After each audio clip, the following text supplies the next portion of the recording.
আমরা এখন এইখানে আমাদের পানিটা পরিষ্কার কিন্তু অনেক। এরকম সুন্দর জায়গায় আসলে মনটা চাই যে অনেক সময় এখানে সময় ব্যয় করি, কিন্তু আসলে হয়ে ওঠে না। এখনই আমাকে বেরোতে হবে।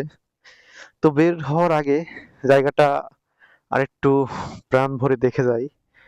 আমি যে এলাকায় থাকি, আমার এলাকায় সত্যি কথা বলতে নদী, নালা, বেতনা, খাল, বিল কিছুই নেই।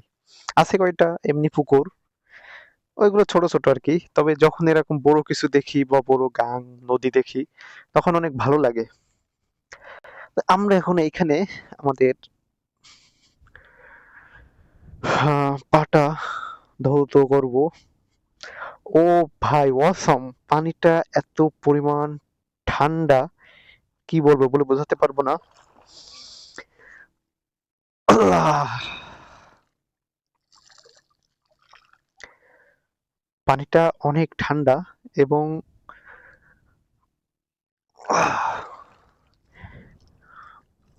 পানিটা পরিষ্কার কিন্তু অনেক।